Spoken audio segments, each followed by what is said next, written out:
Hello friends, so this is the last topic of unit 5, that is power transmitting turbo machine. Okay, what is that last topic? It is positive displacement machine. Till now whatever we studied in this subject, इस subject में अभी तक हमने जो भी पढ़ा है, it is all about turbo machine. Turbo machine क्या होती है हमने देखा, जिसमें एक रोटेटिंग पार्ट हो और वो कंटिन्यूसली फ्लूइड से इंटरेक्ट करे. फ्लूइड कोई भी हो सकता है, वो लिक्विड फ्लूइड हो सकता है, गैसियस फ्लूइड हो सकता है. ठीक है, तो उसको हम टर्बो मशीन बोलते हैं. इस यूनिट के लास्ट पोर्शन में थोड़ा सा पॉइंट है पॉजिटिव डिस्प्लेसमेंट मशीन का. पॉजिटिव डिस्प्लेसमेंट मशीन क्या होती है ये आप लोग ऑलरेडी पढ़ चुके हैं, इसको थोड़ा रिमाइंड करते हैं. It is a machine which distinguish basically from turbo machine in that sense. वो टर्बो मशीन से कैसे डिफरेंट करती है कि टर्बो मशीन में जो फ्लूइड का वॉल्यूम रहता था, it will remain constant. Machine के अंदर जितना फ्लूइड आ रहा है उतना ही फ्लूइड बाहर जाता था मशीन के, और जो वॉल्यूम रहता था इट विल रिमेन कांस्टेंट, मतलब ट्रांसलेशन ऑफ फ्लूइड नहीं होता था. ठीक. लेकिन पॉजिटिव डिस्प्लेसमेंट मशीन में फ्लूइड का वॉल्यूम कंटिन्यूसली चेंज होता है. ठीक है, या फिर ट्रांसलेशन होता है, या फिर दोनों ही चीज़ें हो सकती है. वॉल्यूम भी चेंज हो सकता है और ट्रांसलेशन ऑफ फ्लूइड भी हो सकता है. ठीक है, वैसे तो आप लोग पॉजिटिव डिस्प्लेसमेंट मशीन पढ़ चुके हैं अपने फिफ्थ सेमेस्टर में under subject IC engine, internal combustion engine. जो भी इंजन हमने पढ़ा था फिफ्थ सेमेस्टर में, all are positive displacement machine. ठीक है, उसमें पिस्टन कंटिन्यूसली रेसिप्रोकेट करता था, और जो वॉल्यूम था, जो वर्किंग वॉल्यूम था, वो कंटिन्यूसली चेंज होता था जब पिस्टन टॉप डेड सेंटर से बॉटम डेड सेंटर जाता था. तो that is positive displacement machine. लेकिन इस सब्जेक्ट में टर्बो मशीन में हमको दूसरी पॉजिटिव डिस्प्लेसमेंट मशीन पढ़ना है, जो कि है रेसिप्रोकेटिंग पंप. ठीक है, this is another best example of positive displacement machine. तो जो एग्ज़ाम में सबसे ज़्यादा क्वेश्चन पूछे गए हैं अभी तक इस टॉपिक से रिलेटेड, वो है comparison between turbo machine and positive displacement machine. What is the difference between this two machine? So we will see that point wise. So first is the discharge is continuous and smooth. In turbo machine, discharge is continuous, means it is not fluctuating, it is continuous and smooth. But in positive displacement machine, the discharge is fluctuating and pulsating, मतलब it is not continuous. कभी discharge होगा and for time being discharge रुक जाएगा, फिर होगा, फिर रुक जाएगा, फिर होगा, फिर रुक जाएगा. जस्ट लाइक आईसी इंजन, उसमें पावर स्ट्रोक मिलता था, फिर नहीं मिलता था, फिर मिलता था, फिर नहीं मिलता था. लेकिन टर्बो मशीन में आप घर में पंप में से पानी चढ़ाते हैं, आप देखते हैं वो कंटिन्यूसली रोटेट होते रहते हैं और कंटिन्यूसली पानी को ऊपर चढ़ाते रहते हैं. ठीक. Second point, it can handle large quantity of fluid. Turbo machine can handle large quantity of fluid, लेकिन जहाँ पे क्वान्टिटी कम यूज़ हैंडल करना रहता है, हम वहाँ पे पॉजिटिव डिस्प्लेसमेंट मशीन यूज़ करते हैं. ठीक.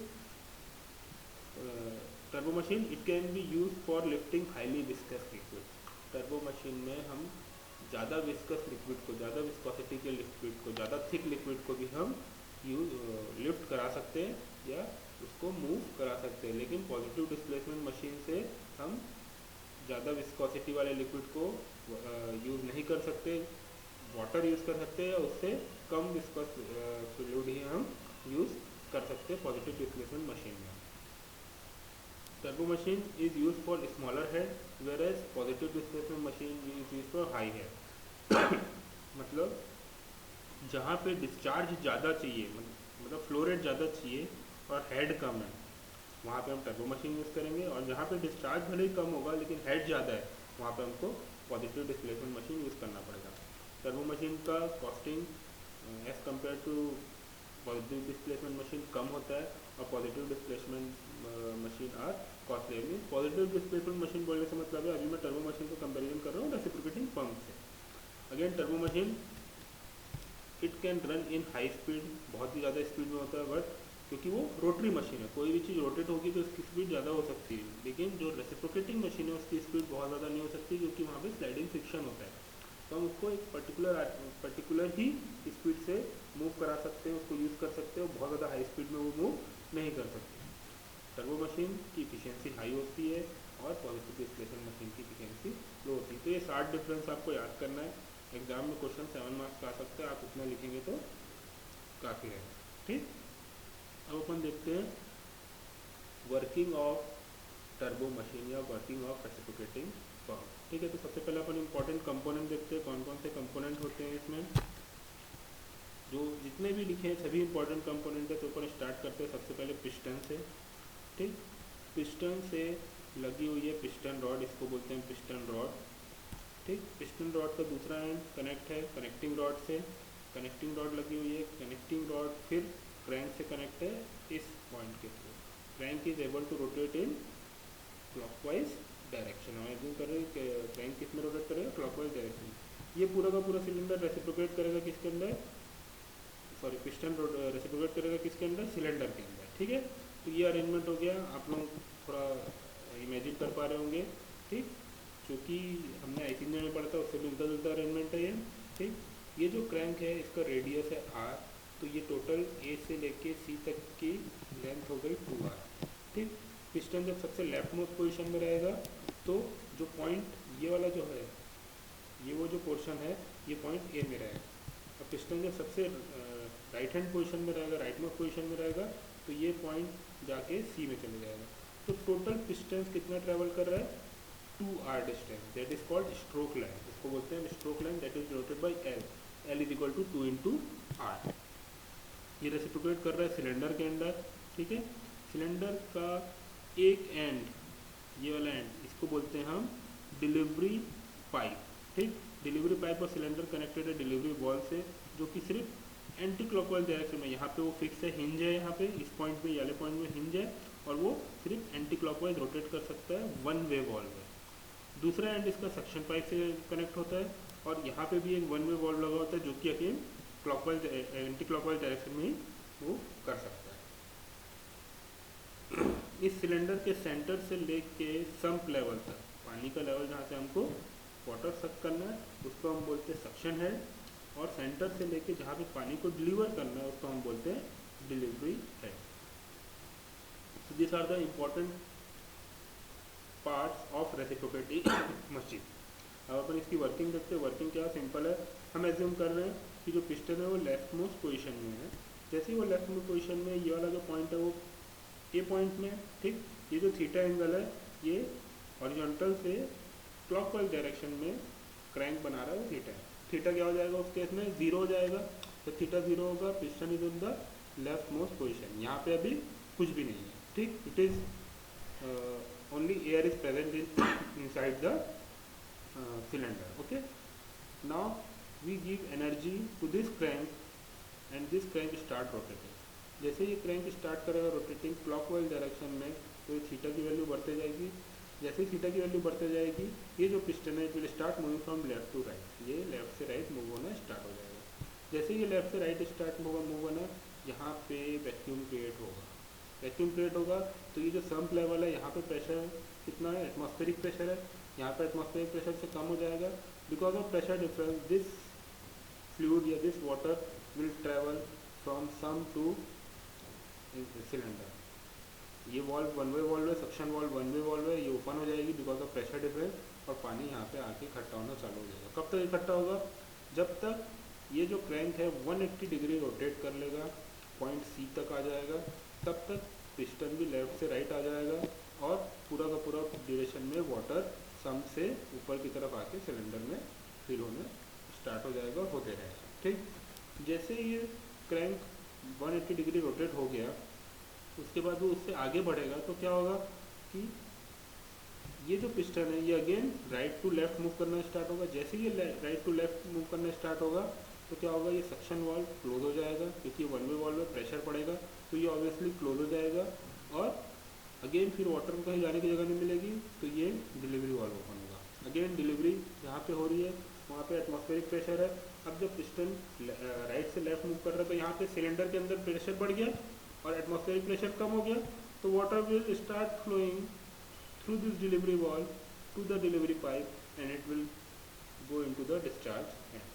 ठीक है, तो ये वाल्व ओपन होगी, पानी यहाँ से आएगा और यहाँ से पानी डिलीवर हो जाएगा। तो जब 180 से कब तक होगा ऐसा, जब पिस्टन जो क्रैंक है वो 180 से अगेन 360 डिग्री तक रोटेट होगा, वापस से ए में आएगा, तो तो एक साइकिल कंप्लीट हो जाएगी।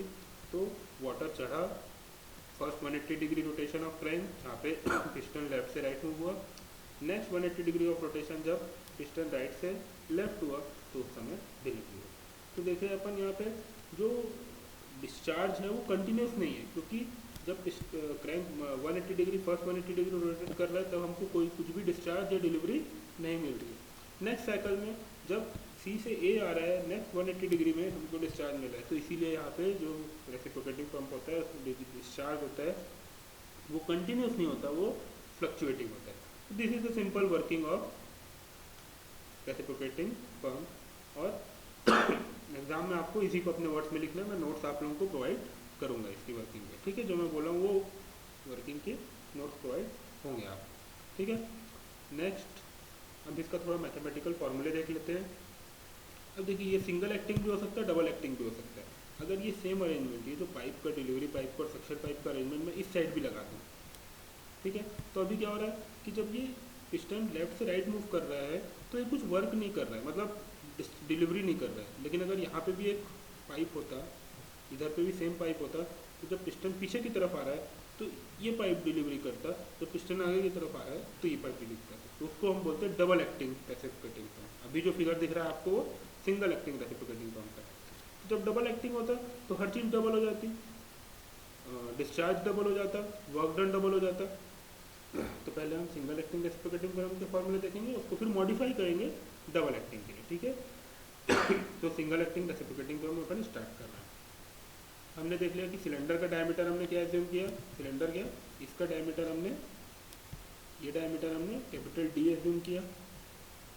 तो जितना सिलेंडर का डायमीटर रहेगा उतने पिस्टन का डायमीटर रहेगा। और ये क्रैंक का रेडियस हमने आर लिया है, सक्शन हेड एच एस है, डिलीवरी है एच डी, ठीक। तो स्टार्ट करते हैं। डायमीटर ऑफ सिलेंडर डी लिया तो क्रॉस सेक्शनल एरिया हो जाएगा π/4 डी स्क्वायर, ठीक। रेडियस ऑफ क्रैंक आर है, हम एज्यूम कर रहे हैं कि 1 मिनट में n RPM, n is the RPM of crank. Length of stroke L is equal to 2r, हमने देख चुके कैसे होता है, कैसे होगा ये, क्योंकि जो क्रैंक है वो A से लेके C तक आएगा, तो टोटल जो पिस्टन है वो कितना मूव करेगा, 2 इंटू आर लेंथ मूव करेगा, that is length of stroke. HS is the height of axis of cylinder from the water surface in sum, and HD is the height of delivery outlet above the cylindrical axis, ठीक है। ये भी देख चुके हैं अपन। तो volume of water delivered in 1 revolution, जब हमारा क्रैंक A से स्टार्ट होके वापस घूम के A में आएगा तब कितना वॉल्यूम ऑफ वाटर डिलीवर होगा, कितना वॉल्यूम ऑफ वाटर डिलीवर होगा, जितना सक होगा सिलेंडर के अंदर, कितना सक होगा, area of cylinder into length of stroke, उतना ही वॉल्यूम ऑफ वाटर सिलेंडर के अंदर आएगा, और जितना अंदर आएगा उतना ही बाहर जाएगा। तो A is the area of cylinder and L is the length of stroke, दोनों को मल्टीप्लाई करेंगे तो एक रिवॉल्यूशन में A into L volume of water will be delivered. We know number of revolution per minute is N, तो per second will be n/60, 60 से divide कर देंगे, मिनट से सेकंड में कन्वर्ट करने के लिए।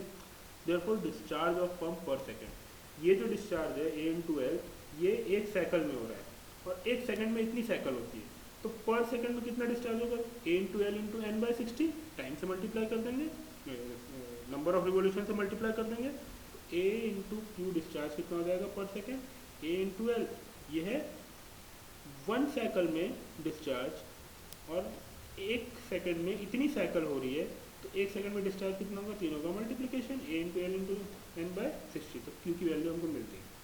Next weight of water delivered पर सेकंड, वेट क्या होगा, हम हमेशा से देखते आ रहे हैं, अभी हम डिस्चार्ज की बात कर रहे हैं, डिस्चार्ज की यूनिट होती है मीटर क्यूब पर सेकंड, इसको वेट में कन्वर्ट करने के लिए क्या करना पड़ेगा, रो इंटू जी से मल्टीप्लाई करना पड़ेगा। तो रो इंटू जी से मल्टीप्लाई किए और क्यू की जगह में क्यू की वैल्यू रख दी, दैट इज ALN/60, तो रो G/60 इंटू ALN हमारा हो गया वेट ऑफ वाटर डिलीवर्ड पर सेकंड। तो हमको इतना पानी एक सेकंड में वो पंप डिलीवर करेगा। अब हमको निकालना रहेगा वर्क डन, ठीक है। तो वर्क डन क्या होगा भाई, कितना वेट की यूनिट क्या होगी, न्यूटन, वर्क क्या होता है, फोर्स इंटू डिस्प्लेसमेंट। तो वेट ऑफ वाटर लिफ्टेड पर सेकंड, कितना वेट जा रहा है पानी का और कितनी दूर जा रहा है, कितनी दूर जा रहा है, HS प्लस HD, हम सम से लेके आ रहे हैं उसको और डिस्चार्ज एंड तक दे रहे हैं। तो टोटल हाइट या टोटल वाटर कितना ट्रेवल कर रहा है, सम्प लेवल से लेके डिस्चार्ज एंड तक, तो वर्क डन कितना हो जाएगा, रो GALN/60 into HS plus HD. HS is suction head, HD is delivery head. This is the amount of work done. And this is for single acting reciprocating pump. जैसे pump हुआ double acting reciprocating pump, जिसके बारे में अभी just हम discuss किए, तो discharge क्या हो जाएगा, डबल हो जाएगा, 2ALN/60 हो जाएगा. तो वेट ऑफ वाटर भी डबल हो जाएगा, तो वर्क डन भी डबल हो जाएगा. तो हर इस फॉर्मूले में हर जगह क्या आ जाएगा, 2 से मल्टीप्लिकेशन हो जाएगा. तो जो भी लिखा है अपन ने, that will become double formula for double acting reciprocating pump. Okay. Next is slip of reciprocating pump. Slip क्या होती है? Slip of pump is defined as the difference between theoretical discharge and active discharge.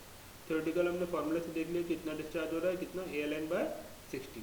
लेकिन actual में क्या होता है, generally उससे कम होता है. क्यों? क्योंकि कुछ लीकेज में पानी वेस्ट हो जाता है. तो स्लिप वही है. स्लिप को हम मैथमेटिकली क्या करेंगे, actual discharge minus theoretical discharge, that is called slip. And percentage, अगर इसको हमको परसेंटेज में देखना है तो हमको क्या करेंगे, theoretical discharge minus actual discharge divided by theoretical discharge into 100. अब यहाँ से थ्योरेटिकल डिस्चार्ज को हम कॉमन निकाल लिए, तो क्या हो गया हमारा 1 minus Q actual by Q theoretical. इसको अपन अंदर मल्टीप्लाई कर दिए तो 1 minus Q actual by Q theoretical into 100. अब ये Q actual by Q theoretical होता है coefficient of discharge which is denoted by CD. So percentage slip can be written as 1 minus CD into 100. This CD is ratio of actual discharge by theoretical discharge and it is generally less than 1. Okay. So this is slip. What is slip? Slip is difference between theoretical discharge and actual discharge. और इसको percentage में करना है तो again हमको theoretical discharge से इस फॉर्मूले में डिवाइड करना पड़ेगा और 100 से मल्टीप्लाई करना पड़ेगा to convert it into percentage. ठीक है. अब ये तो हो गया स्लिप. लेकिन रेसिप्रोकेटिंग पंप में एक नया टर्म भी आता है, that is called negative slip.